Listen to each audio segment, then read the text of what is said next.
Hey everybody, SonGoshuaku here, and welcome to this review for WWE's Hall of Fame Class of 2018.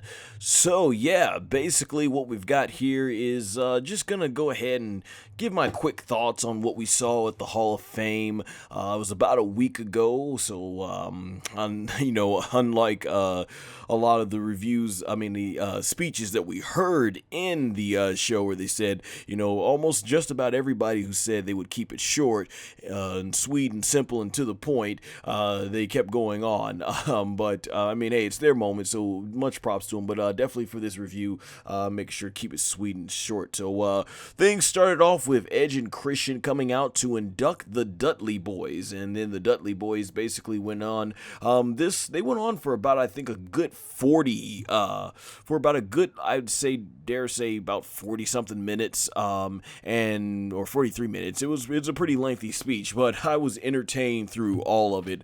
We had some really good entertaining moments with Devon and Bubba Ray just going back, starting to show off, roasting each other, with Bubba saying that Devon just says testify, that's all he says, and through it all, they went through there and they basically, Devon told him to get back to line because he's office now. It was a lot of great stuff. Even Bo was wondering why it took saying Devon took so long to get entertaining, and he basically went ahead and Devon said, he's gonna go out.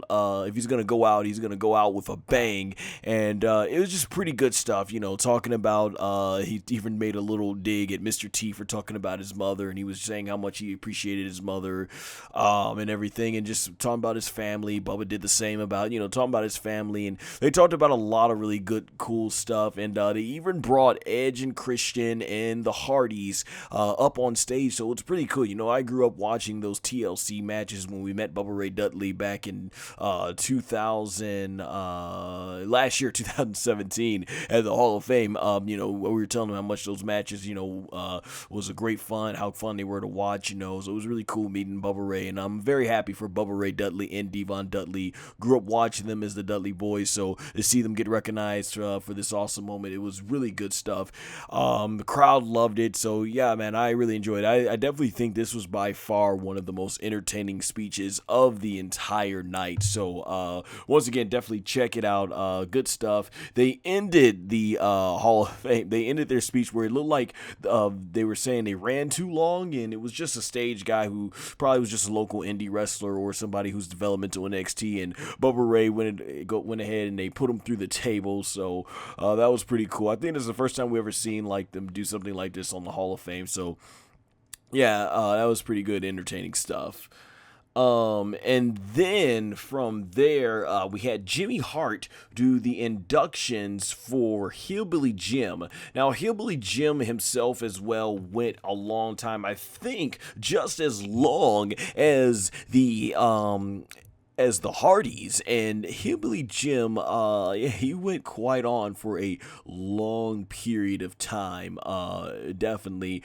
I know there were a lot of fans, especially particularly on Twitter, who thought he was going on way too long, but the Hall of Fame is one of those things, like, yes, it can be a very long speech. A lot of speeches can be pretty long, but at the end of the day, these are these guys' last moment, these guys and girls, it's their last moment, kind of to shine and give back and thanks. So, let them have their moment, let them go out there and basically, talk about their career. I know for a lot of people, they felt that Hillbilly Jim was not a big star, and so they didn't think there was too much to say about his career. That's what I know a lot of fans have felt. And, at the end of the day, the WWE Hall of Fame, it's recognizing whether you be low on the card, mid card. But with that said in mind, The thing about that I thought Hillbilly Jim, what I really liked about his speech, he's talking about opportunity, and he was saying how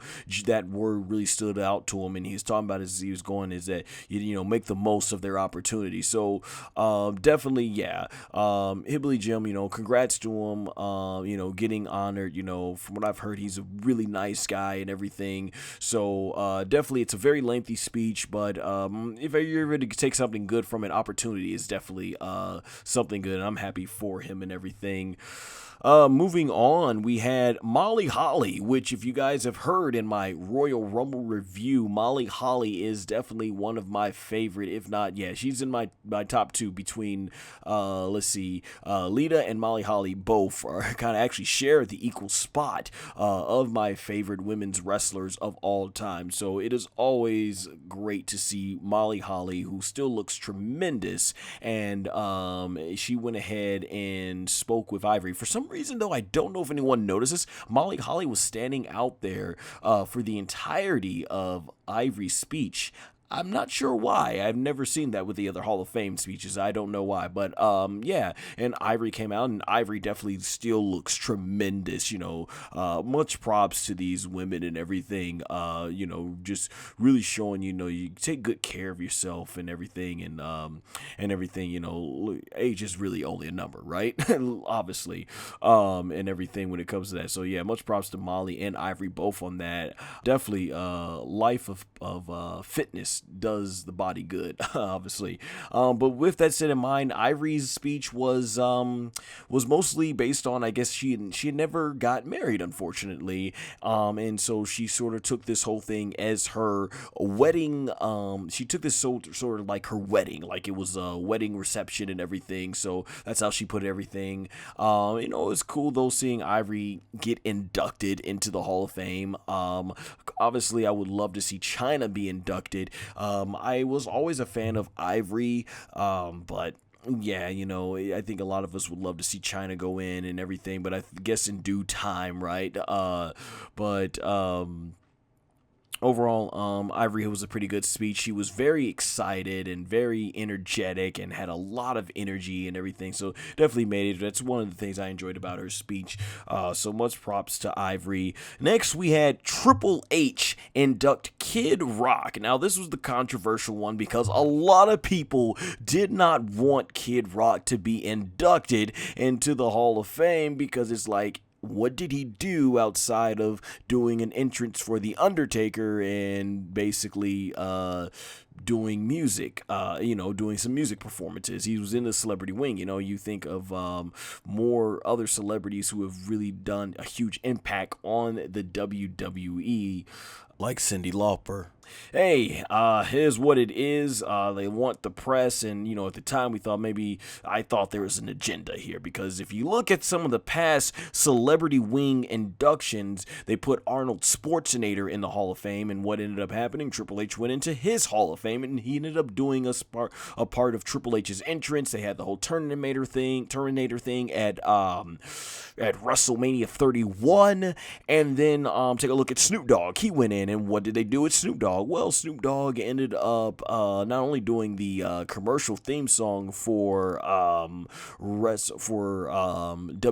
2K18, but he also, well, actually, yeah, that was way back in, so I don't think that had much to do with it. But I digress. Though he, at the time, he did the entrance for Sasha Banks, his cousin. So you kind of always thought maybe there's a little agenda here, and they're going to have Kid Rock come out and do the American Badass theme, and that's where he's going to go ahead and basically, sing The Undertaker to the ring. Of course, that didn't happen now that it's over a week past WrestleMania, but pretty much that's what happened. A lot of people were really frustrated because he said something along the lines that he started getting very political, saying that he wanted to body slam a bunch of Democrats, and that got a booing. But you had other people in the crowd, like I think they showed AJ Styles cracking his butt off at that comment and everything, and he said he was just joking, and all that stuff. Overall, I thought it was pretty good, sweet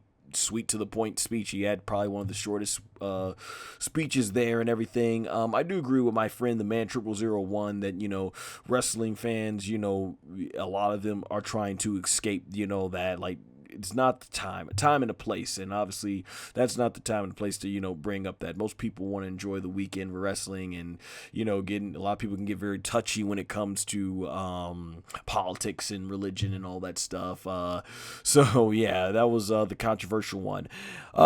Next we had the Road Dogg Jesse James inducting Jeff Jarrett. So once again, I know there's a lot of people complaining because they felt Jeff Jarrett definitely wasn't the biggest star and everything, and all that stuff and everything. I personally, though, was happy to see Jeff Jarrett getting inducted just for the sake of knowing that there's peace now with him and Vince McMahon, There's no reason to hold grudges in life and, hold up to all that. So anytime I can see WWE making peace with stars they've had fallings out with, or wrestlers they've had falling out with, it's always something great to see, definitely.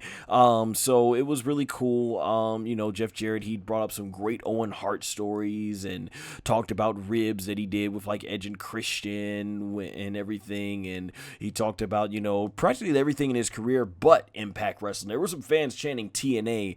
I was hoping he would, mention something that he's happy to see people like AJ Styles and Samoa Joe and Bobby Roode, who all came from TNA, and see that they're doing such great work now in WWE. But we didn't get that. And then it ended with him and Jeff Jarrett singing "With My Baby Tonight," and a lot of people that they kept going up to didn't know the songs. They themselves had probably forgot some of the lyrics, and they were trying to look at the lyrics on the screen. But yeah, I guess, as long as they had fun, that's what matters. But yeah. Next we had Dana Warrior come out and do the Warrior Award. Now, when it comes to me in the Warrior Award, I feel like it's a great thing, but don't call it the Warrior Award. Warrior himself said he wanted it to be more like a behind the scenes award that honored those men and women who worked their butts off behind the scenes to help put the show together. And instead, they've turned it into this thing where they're honoring people who have overcome illnesses or fight for great causes. And like I said, it's really great, but just don't call it the Warrior Award. That's my take on it. But they do it anyways, and WWE does it. It's good press for them and everything. Looks good, public relations wise. With that said in mind, Dana Warrior did a lot of reflecting on, how Ultimate Warrior was, before he had passed away, he was in that very building, and that's where he did his Hall of Fame speech. And then after that, she brought it back to how this reflects the Warrior and what he stood for, reflects upon... Let's see, I think his name was Jarius Robertson. And man, this kid has a lot of charisma. Like, wow, man. He was on fire, making fun, saying that he always felt he would be a WWE superstar, and that basically, because he always felt that he would be a WWE superstar, he felt that at this point he has a bigger chance of getting a match at WrestleMania than even John Cena, who the storyline was we had no idea if he would face The Undertaker. Of course, now we do know he did face Undertaker, but it was pretty good. Yeah, man, this kid was he was on fire. Tremendous charisma, and much props to him overcoming what he had, with the liver problems and just spreading the message of the importance of being an organ donor. So much props to him. My friend, the man 0001, actually met him during WrestleMania weekend. So he had a blast. Said the kid was as charismatic as you saw him on TV. So yeah, man, much props to him and his family, definitely. Next, we had the Big Show go ahead and induct Mark Henry. Now, this is actually one I was very happy for because Mark Henry has been in the WWE for the entire time that I've been watching. So essentially, as I've grown up as a wrestling fan watching the product, I've seen Mark Henry. So, I'll admit, I wasn't always a fan of the way they booked him. And so, there were certain times where it's like, come on, do more with Mark Henry. And then they did with 2011. And, but overall, Mark Henry has withstood the test of time. And for that, I am very happy to see Mark Henry get his rightful moment. And this, to me, was no doubt the speech of the night. You had comedy, you had serious moments, you had emotional moments. Mark Henry did a tremendous job just talking about his career, reflecting on the story he stated so many times about how he hanged up on Vince McMahon, not realizing that it was Vince McMahon. And, he thanked the Nation of Domination, D-Lo, Ron Simmons, The Rock. He had a funny story about The Rock, about how The Rock, he said, just pay him back whenever he gets the money. And he's like, I hear The Rock's doing pretty good for himself now. So I'm, wondering, I'll be ready about having that money back now. Everybody was cracking up. He did a bit where he had put this sort of cape on or something like that, and he became the sexual chocolate persona. And he started hitting on Stephanie McMahon and saying stuff like, I heard you're married now. You should know that don't mean a damn thing to me, or something along those lines. And then he had his wife go ahead, stand up and turn around, and then after that, I think he's like he threw it off, said enough of that. He had a really emotional moment where he asked the camera to zoom in on his face, where he asked Martha Hart if she to allow Owen Hart to be in the Hall of Fame. And this is one of those things where you look at it from both perspectives. Unfortunately, it was a terrible tragedy what happened back in 1999, and Martha, understandably, she doesn't want to do anything with Owen's name when it comes to the WWE. It happened under their watch, and it was unnecessary, and she's unfortunately had to live the past nearly 20 years with that, and her kids had to grow up without Owen. So from that standpoint, man, it's really tough. From Martha's standpoint. But then from the fans' standpoint, and I think most wrestlers' fans' point, I'm pretty sure, and I feel this way myself, not so much to let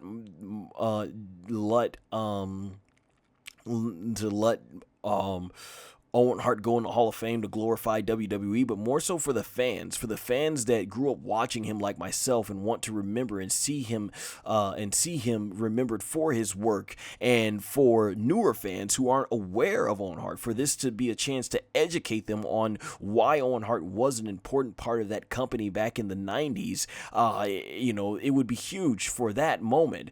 But like I said, at the end of the day, you can't hold grudges. At some point, you do want to let go, but in her case, I understand it and everything. It's going to be up to whether, I guess, Martha Hart ever allows that to happen or not. We don't know. Will she listen to Mark Henry? I don't know. There's been cases of Bret Hart asking, telling her to let Owen go in the Hall of Fame, and she still refused. So, if her own brother-in-law can't get to her, I'm not sure Mark Henry can. But it was very powerful emotion, and I think most definitely at the end of the day, a lot of fans would love to see Owen Hart be remembered into the Hall of Fame, but it's gonna come down to whether Martha allows it or not. And like I said, I do understand, what she's been through the last 20 years, nearly 2 decades without Owen, and her kids not being able to grow up with their father. Man, I wish that on nobody. Honestly, I would not wish that on anybody. It's not something I would wish it on anyone's significant others. I wouldn't wish it on someone's kids. So man, it is what it is. Unfortunately, hopefully one day we do get to see Owen Hart take his rightful place in the WWE Hall of Fame. But Mark Henry, he also, showed his family. His son was cosplaying him from the amazing 2013, from the 2013 fake retirement speech he did with John Cena, and that's where Mark Henry brought in his salmon jacket, and he was basically started going into saying that, you know, if he's got a lot left in the tank, and he started calling out John Cena, said he knows that we should have had that WWE title. He said, Roman, you don't got that title yet, and everything, and it was just hilarious. But Mark Henry, of course, worked us and said, nah, he is officially retired, but at the end he ended up with, you know, that's what I do. If you haven't seen it, definitely go out of your way to watch it. It was a really great speech, and if this is the way to end Mark Henry's career, it was fantastic. So it was awesome. You know, I gave him a standing ovation. Very happy for Mark Henry. Man, he's had for what he's done, like he said, man, he's done very well for himself in his career. Going on next is the finale. Now, actually, during Mark Henry, there were some photos took where a lot of the front row, the WWE superstars left, and then even more were left during Goldberg's entrance. I think only like a lot of the WCW stars like DDP, Sting, and what was his name? I think Kevin Nash was there. He did mention Kevin Nash in his speech, but man, what was it? Who was there? I'm trying to think. Who was there? Gosh, who was there? DDP, Sting, and Booker T. Yeah, like a lot of the WCW guys were there. A lot of the older stars who probably grew up during Goldberg's time, who were actually wrestling there in Goldberg's time, I think were there. Not a lot of the newer stars said. Now, I don't know if that's because they didn't have any respect for Goldberg, or it's just this Hall of Fame went so long, like over 5 hours, and, you know, they've got a lot of signings and stuff to do. All weekend, so at some point they've got to get their rest, right? But yeah, Goldberg went on in his speech, you know, kind of just talking about the NFL and how he got into the business. He thanked all the people in WCW that helped him, like I said, DDP, Sting, you know, he even he thanked Sting. He even you know, had praise to give to Stone Cold Steve Austin.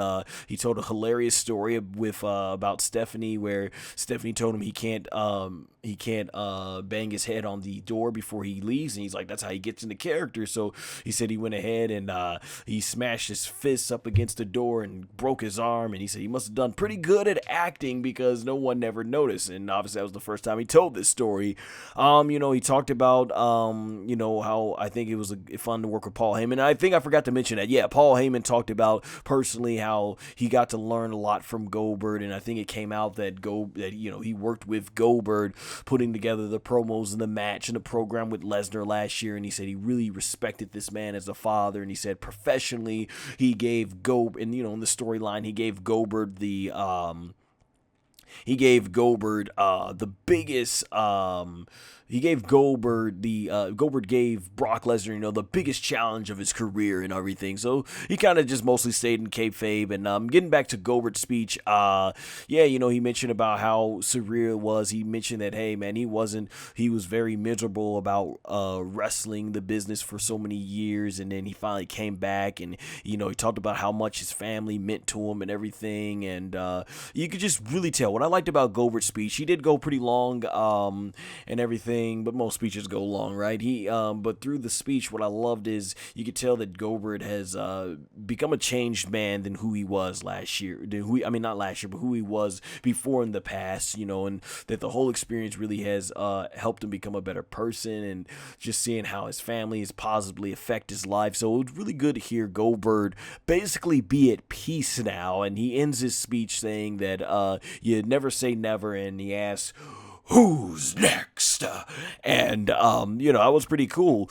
And I've got to admit, overall, I am just really happy to see Goldberg go into the Hall of Fame, because I grew up a big fan of his back when I was a kid watching WCW, and you had Steve Austin on Monday Night Raw, you know, shoot, that was the stuff back then. And then on top of that, it was really cool. I actually finally got to see Goldberg perform in for one of his best matches, honestly, in his whole career. career last year in Orlando at WrestleMania 33. Didn't ever think I would have that opportunity, so it was a real treat for me, someone who grew up watching Goldberg and actually getting that opportunity as an adult to finally see him wrestle before he rode off into the sunset to call it a career, or maybe not, as he says, never say never. But yeah, overall that was really cool. So yeah, basically that's my thoughts overall. I enjoyed the Hall of Fame. A lot of people said it wasn't the strongest class and everything, but overall it was pretty enjoyable. I definitely say watch it. If it's your thing, honestly, because I gotta be honest, the Hall of Fame is really long. These guys, they go for a long time, as they should. They should go as long as they feel they need to, because if you limit it to 10 to 15 minutes, yeah, you never know, they might miss some stuff or they might have to rush it.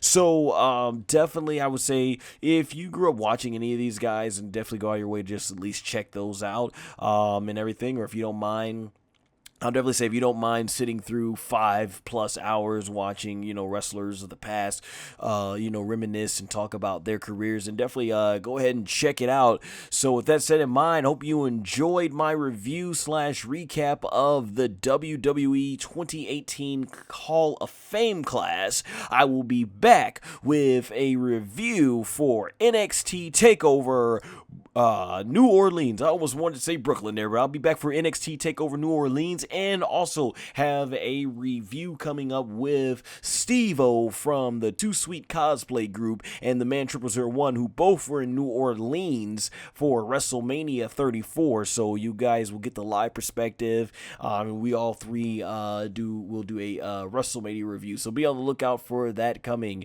With that said in mind, here are my plugs. So, if you obviously are a fan of WWE or professional wrestling, we'll be doing more audio reviews like this for big events that you can listen to as you go about your everyday life. Also, if you're a fan of Dragon Ball, shonen manga, or anime adapted from shonen manga, make sure to check out my upcoming short film, Battle of Deception, as it's based on those types of genres. I currently have lots of videos such as the teaser trailer and the behind-the-scene interview videos right here on my channel, so make sure to subscribe and hit the notification bell so you can be notified as soon as I release more content regarding Battle of Deception, Dragon Ball, and even WWE. And make sure to like me on Facebook and follow me on Twitter and Instagram, both at SonGoshuaku. All links will be in the description below. Take care!